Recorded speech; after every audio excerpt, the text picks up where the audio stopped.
Hello everyone. आज discuss करेंगे BSW thread के बारे में। जैसे कि थ्रेड्स होती है तो थ्रेड्स की अलग अलग फॉर्म्स होती है। उसी फॉर्म में एक नाम आता है BSW, जिसकी फुल फॉर्म होती है ब्रिटिश स्टैंडर्ड विथवर्थ। ठीक है, अब इस थ्रेड में क्या होता है, एंगल क्या होता है, किस तरीके से हम इसे बनाते हैं, ये सब कुछ इसमें इम्पोर्टेंट होता है। तो सबसे पहले जान लेते हैं कि ये होती क्या है। जैसे नॉर्मल वी थ्रेड होती है, इस तरह से एक होती है वी थ्रेड। ठीक है, जिसका जो ये एंगल होता है वो होता है 60 डिग्री। तो ये बोलते हैं वी थ्रेड। लेकिन जो वी थ्रेड में हमने क्या किया, इस तरीके से यहाँ पर राउंड कर दिया इसको, वी की जगह यहाँ पे थोड़ा राउंड करके इसको इस तरीके से बनाना है। तो हमने इसको बोला है यहाँ पर BSW। तो एंगल जो होगा वो 60 से हटके कितना हो जाएगा, 55 डिग्री रह जाएगा। ये एंगल हमें याद रखना है, क्योंकि एग्जाम में जब भी आता है कि आप BSW थ्रेड बनाओ या कोई भी फॉर्म आती है थ्रेड की, तो और कोई डेटा गिवन नहीं होता है। जो भी उसकी लेंथ हो गई, हाइट हो गई, जो भी उसकी पिच हो गई, वो सब हमें अपने हिसाब से एडजस्ट करनी पड़ती है। सिर्फ पिच की वैल्यू हमें एज्यूम करनी होती है, उसके अकॉर्डिंग हम सारी वैल्यूज निकाल लेते हैं। तो स्टेप बाय स्टेप देखेंगे किस तरीके से होता है। मैं ये जो मेथड बताऊंगी वो फ्री हैंड बताऊंगी, ताकि आपका भी टाइम थोड़ा कम यूटिलाइज हो। एक होता है ना कि एक में सेम चीज को समझाने में बहुत ज्यादा टाइम लगाऊं तो आप भी बोर हो जाओगे, और एक कम टाइम में अगर चीज समझ में आ जाए तो ज्यादा बेनिफिशियल होती है। तो स्टार्ट करते हैं। इससे पहले जान लेते हैं जो BSW थ्रेड होती है वो कहाँ कहाँ देखने को मिलती है। जो हमारे इंजीनियरिंग में हम जो बोल्ट यूज करते हैं, नट यूज करते हैं, इस पे जो थ्रेड्स बनी होती है वो BSW फॉर्म वाली थ्रेड होती है। और मॉडिफाइड वर्जन होता है हमारा ये वी थ्रेड का। ये बेसिक हो गया इसका। अब किस तरीके से बनानी है वो इसका स्टेप बाय स्टेप हम लोग देख लेते हैं। सबसे पहले आपको एक लाइन ड्रॉ करनी है। सपोज करो कि मैंने ये एक लाइन ड्रॉ करी है। ड्राफ्टर की हेल्प से आपको एक हॉरिजॉन्टल लाइन ड्रॉ करनी है। सीधी होनी चाहिए, तिरछी नहीं होनी चाहिए। ठीक है, अब हमें एज्यूम करना है पिच की वैल्यू। जस्ट सपोज कीजिए कि मैंने पिच की वैल्यू एज्यूम करी है, पिच PITCH, जिसे कि हम P से शो करते हैं। उसकी वैल्यू आप 20 to 30 अगर इस रेंज में रखेंगे तो आपकी थ्रेड अच्छे से बनेगी। लेकिन आपका मन है कि आप 20 रखिए, 30 रखिए, और कभी कभी ऐसा होता है कि इस रेंज में बन नहीं पाती स्टूडेंट से इजीली, तो वो 40 भी रख लेते हैं। तो ये आपके ऊपर डिपेंड करता है कि आप कितनी लेकर चल रहे हैं। ये सारा डेटा किसमें होगा, MM में होगा। जस्ट सपोज करो कि मैंने जो पिच की वैल्यू यहाँ पर ली है वो मैंने ले ली है 30 mm। तो जो आपने एक बार थ्रेड में पिच की वैल्यू एज्यूम कर ली है, तो पूरी इस थ्रेड के दौरान आप पिच की वैल्यू P = 30 ही रखेंगे हर जगह। क्लियर। अब उसके बाद आपको क्या करना है, एक हाइट निकालनी है। हाइट का फॉर्मूला, एक तो आपको ये वैल्यू आपने सपोज करो याद रख ली कि आपने इतनी लेकर चलनी है।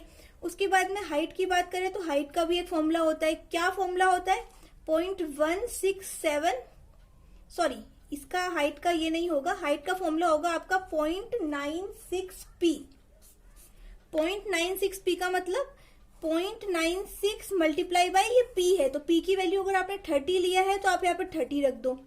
ठीक है, अब जो भी डेटा आया है XYZ, जो भी वैल्यू आई है वो MM में होगी, और क्या होगी, वो आपका हाइट होगा। इस तरीके से हाइट निकल गई। एंड देन आप यहाँ पे एक वर्टिकल लाइन ड्रॉ करोगे उसी हाइट की। 10 आया है तो 10 mm, 20 आया है तो 20 mm, जितना भी आया है उतना MM की आपको वर्टिकल लाइन ड्रॉ करनी है। देन ड्राफ्टर से इस लाइन के पैरेलल आपको एक ये लाइन बनानी है, इस लाइन के पैरेलल आपको एक ये लाइन बनानी है। आपका कंप्लीट एक बॉक्स बन जाएगा। मैं यहाँ पर फ्री हैंड कर रही हूँ, इसलिए मेरी लाइंस क्या है, थोड़ी तिरछी हो रही है, लेकिन आपकी प्रॉपर बनेगी। उसके बाद में जो भी आपने पिच लिया है, मैंने यहाँ पर पिच कितना लिया है, 30 लिया है, जैसे कि मैं मेंशन कर चुकी हूँ।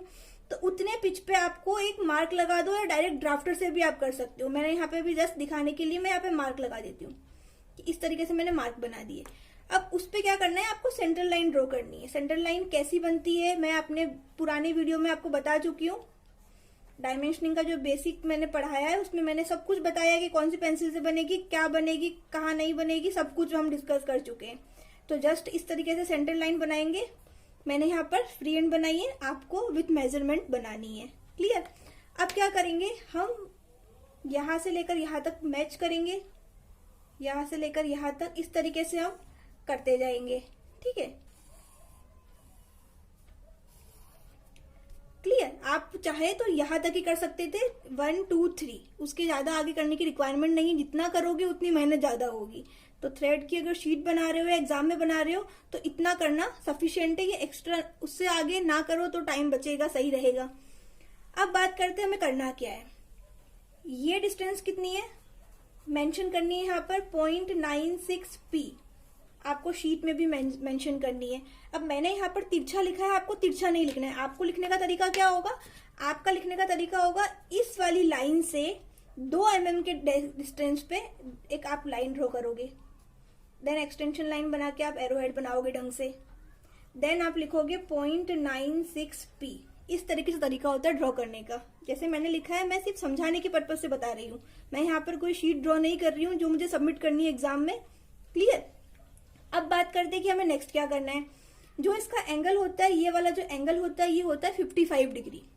आप यहाँ पे कंपास रखेंगे, मेजर करेंगे ये वाला एंगल, तो 55 का हाफ जो भी होता है उतना ही ये एंगल होगा, क्योंकि जो ये डेटा है, जैसे कि हाइट का जो फॉर्मूला निकाल के जो आपने हाइट रखी है, ये डेटा ही इस अकॉर्डिंग है कि आपका ये एंगल 55 होगा। हाफ एंगल की बात करोगे तो 55 का हाफ होगा। अगर ये चीज नहीं मैच करती, इसका मतलब आपने कुछ लाइंस ड्रॉ करने में, कुछ करने में आपने मिस्टेक कर दी है, तो आप एक बार उसको चेक कर लो, अदरवाइज वो एंगल 55 बनेगा।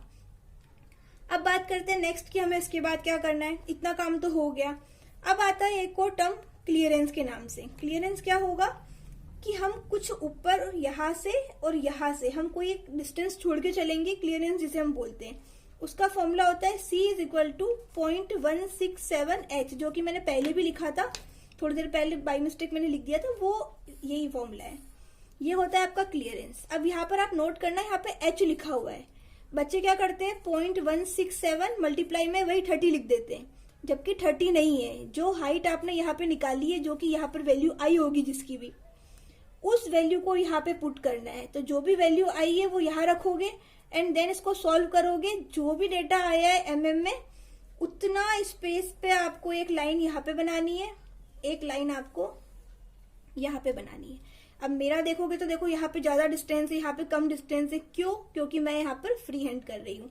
आपको फ्री हैंड नहीं करना है, मैं अगेन एंड अगेन रिपीट करती हूँ बार बार ये चीज। अब हमें क्या करना है, ये जितना भी हमने काम किया है ये हमें बहुत लाइट पेंसिल से करना है, क्योंकि ये हमारा मेन ऑब्जेक्ट, मेन हमारी थ्रेड नहीं है। तो ये जितना भी काम किया है प्रेफर करना कि 4H पेंसिल से करो, लाइट होना चाहिए, बहुत दिखाना नहीं है किसी को भी। क्लियर। अब इसी 4H पेंसिल में जो ये लिखने का काम है ये हमेशा H से होगा।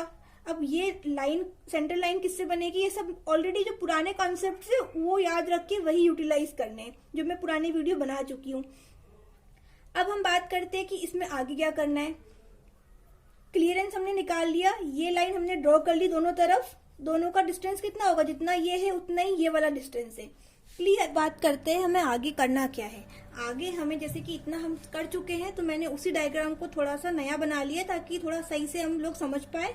अब हमें करना क्या है, जो ये वाला एंगल है, जो ये राउंड बनाना है, यहाँ से हमें ये सब एंड्स क्या करने हैं, रूट और जो हमारा रूट और क्रेस्ट है उस पे हमें ये इस तरीके से राउंड बनाने हैं। अगर हम राउंड नहीं बनाते तो वो वी थ्रेड की फॉर्म बन जाती है। एंड BSW में क्या होता है कि एंगल 55 डिग्री रहेगा, साथ ही में जो ये एंड्स होंगे ये राउंड होंगे। तो मेन जो मेहनत है या जो काम करने की चीज है इस थ्रेड में, वो यही पे दिक्कत आती है स्टूडेंट्स को कि ये राउंड नहीं बन पाते हैं। तो इसी को हम लोग थोड़ा एनलार्ज करके देख लेते हैं कि ये कैसे बनेंगे। जैसे कि मैं ये वाला पेन ले लेती हूँ यहाँ पर, देन हमें इस तरीके से बनाना है ये वाला राउंड। तो इसके लिए हम क्या करेंगे, यहाँ पर हम लोग देख लेते हैं एक बार, वही सेंटर लाइन आ रही है। मैं समझाने के लिए ये चीज कर रही हूँ। ये क्लियरेंस वाली लाइन है, ये जो लाइन है ये क्लियरेंस वाली लाइन शो कर रही है।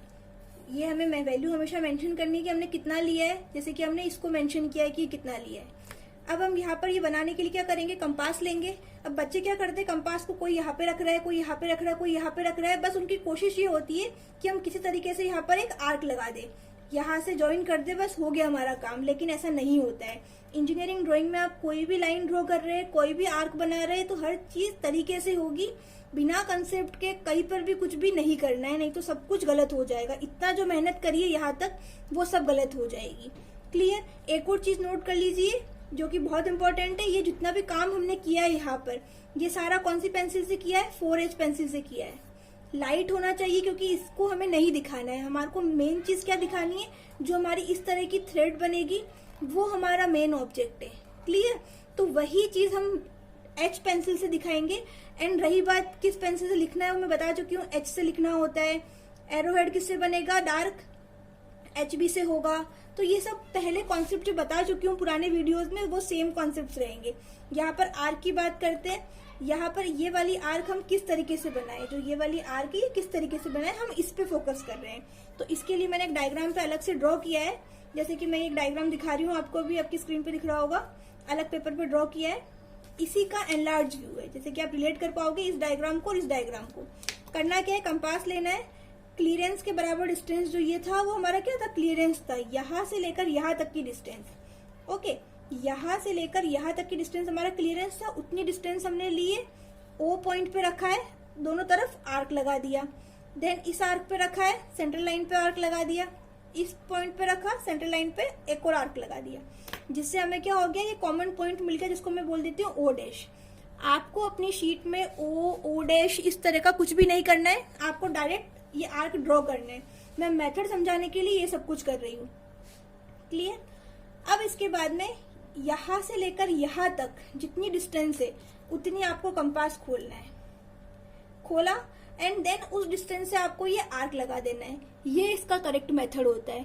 कुछ स्टूडेंट कहीं पर भी रख के आर्क लगा देते हैं, कुछ क्या करते हैं, इस क्लियरेंस को लेकर चलते हैं, यहाँ से लेकर यहाँ तक उतना ही डिस्टेंस यहाँ पे लेते हैं और आर्क लगा देते हैं, जिससे कि आर्क सही नहीं बनेगा। देखते ही समझ में आ जाएगा कि आर्क गलत है। इवन मैंने काफी सारे खुद वीडियोस देखे थे यूट्यूब पे, तो मैंने सोचा कि अपने स्टूडेंट्स को मैं वही वीडियो रेफर कर दूं, लेकिन मैंने देखा कि सबने कुछ ना कुछ जितने वीडियोस मैंने देखे तो उसमें कहीं ना कहीं मिस्टेक थी। तो इसीलिए मैं ये वीडियो क्रिएट कर रही हूँ ताकि सही नॉलेज मिल सके। अब ये आर्क हमारा बन गया, हमें इस पर्टिकुलर को ही डार्क करना है। ये जो बनाया है मैंने, इसी को ही आपको डार्क करना है, अदरवाइज बाकी चीजें सब क्या रहेगी, लाइट रहेगी। अब आपका ये आर्क सही है गलत है कैसे आइडेंटिफाई कर सकते हो, जितना आपने ये आर्क बनाया यहाँ से लेके यहाँ तक, उस कंपास को आप ऐसे ही घुमा के देखिए, पूरा एक सर्कल बनेगा। इस तरह से पूरा एक सर्कल बनेगा। अगर आपका सर्कल ऐसा नहीं बन रहा है, आपका सर्कल कुछ इस तरीके से जा रहा है, मतलब कि आपने सही नहीं लगाया। किसी का इस तरीके से भी जाएगा, क्योंकि आर्क गलत होगी तो वो सर्कल भी गलत ही बनेगा, क्लियर। तो ये तरीका होता है बनाने का। इतना थ्रेड बनाने के बाद में ये सब कुछ शेप अगर आप बना लोगे, जैसे कि इसी को आपको डार्क करना है, जो मैं ये ऑरेंज पेन अभी चला रही हूँ जहाँ पे, उतना ही पोर्शन आपको डार्क करना है। एंड देन आप क्या करोगे, इस तरीके से फ्री हैंड पेंसिल का यूज करके ही बनाओगे, जैसे कि ये भी पूरा यहाँ तक आएगा। तो इस तरीके से आप पूरा कर लोगे। देन आपको 45 डिग्री पर हैचिंग करनी है। हैचिंग क्या होती है हम पहले डिस्कस कर चुके हैं। 45 डिग्री पर होगी और इनके बीच दो लाइन का जो गैप होगा वो 3 mm आपको रखना है। तो ये आपकी थ्रेड कंप्लीट हो जाएगी। इस तरीके से आपको फॉर्म करना है। एग्जाम में जब भी आएगा तो सिर्फ बनाने को बोलेगा, वैल्यूज नहीं देगा। तो वहां पर कोई भी सुटेबल पिच आप एज्यूम करो। पिच एज्यूम करने के बाद में आप हाइट निकालो। हाइट निकालने से ये वाली हाइट आपके पास आ जाएगी। हाइट निकालने के बाद में आपको क्लियरेंस निकालना पड़ेगा, जो कि यहाँ से लेके यहाँ तक की डिस्टेंस है। देन आपको ये वाला आर्क बनाना पड़ेगा और उसी को आपको डार्क करना पड़ेगा। तो जो लास्ट फाइनल हमारा ये वाला शेप बन रहा है, इसी को आपको H पेंसिल से बनाना है। अदरवाइज जो बाकी काम किया है वो 4H पेंसिल से करना है। एंड रही बात लिखना किससे है, वो मैं ऑलरेडी बता चुकी हूँ। कहीं पर भी कुछ भी लिखना है तो H पेंसिल का यूज करना है। तो आई होप यहाँ तक सबको समझ में आ गया होगा, कोई डाउट नहीं होगा। फिर भी कुछ डाउट रहता है तो कमेंट सेक्शन में पूछ सकते हो। एंड वीडियो अच्छी लगी तो प्लीज वीडियो को लाइक करो, चैनल को सब्सक्राइब करो, अपने फ्रेंड्स के साथ ये वीडियो शेयर करो। मिलते हैं नेक्स्ट वीडियो में। Till then bye.